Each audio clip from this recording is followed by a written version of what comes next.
Hello, I want to go over the structure of the DNA molecule with you. Now, you've seen this before, but this is actually going to be specifically for the worksheet that you have and identifying parts of the DNA molecule. On your worksheet, your DNA molecule is spread out flat, so it's not twisted like this one. This one's twisted into a spiral. Yours on the worksheet looks like a ladder. This is the same thing. It's just if you took that ladder and you started to twist the ladder around, okay? So first we're gonna work on the outside of the ladder. And that's these structures here that you see in purple and red, okay? Now what we have on the outside of the DNA molecule that you're gonna identify on your worksheet, we have this molecule here. This red molecule is a sugar. It's a ribose sugar.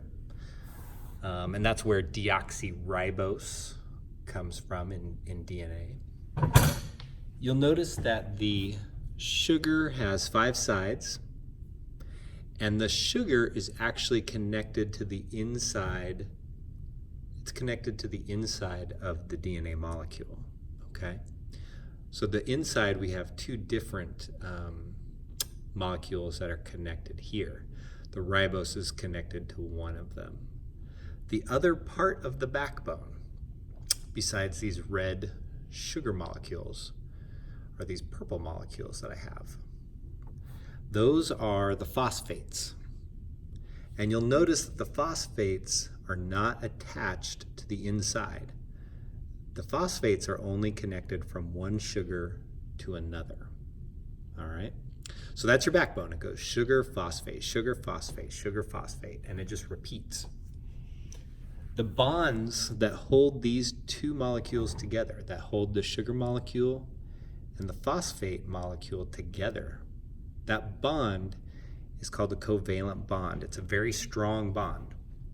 We want the backbone of the DNA molecule to be very strong because we don't want this backbone to break at all. We want it to stay intact at all times. All right, so that's 3 of the parts of our DNA molecule: ribose, phosphate, and covalent bond, or ribose sugar. That's the sugar. So then we start to look at the inside, and you'll notice, let me switch it like this. You'll notice that the inside, these are the rungs of the ladder. So we took our ladder and we twisted it up. The inside is made up of 2 parts. So the rungs of the ladder are made up of 2 parts. And what you'll notice on this model is if you look at yellow and green are always paired. I have green and yellow. I have yellow and green and yellow, green and yellow, okay? Those are always paired. Those are your bases. Those are your nitrogenous bases. And the pairing goes like this. A always goes with T, or T always goes with A. They always pair up together. The other set, in this case, if we're looking at the color, we have blue and pink. Blue and pink are always together. Pink and blue. Blue and pink, blue and pink. And at the bottom, pink and blue. They're always matched up together. So that would be your C and your G. C and G are always matched up together, just like A and T are always matched up together. But again, those are your nitrogenous bases. Each one of those is considered a nitrogenous base. Linking these together is your hydrogen bond.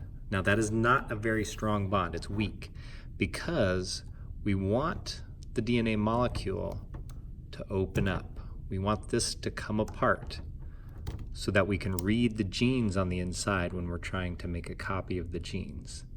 And then when it's done making its copy, it's going to be put back together, and you're gonna have your hydrogen bonds holding the nitrogenous bases together. Again, weak bonds on the inside, strong bonds on the outside. All right, and that's our DNA molecule, at least the basic structure of it. All right, thank you very much.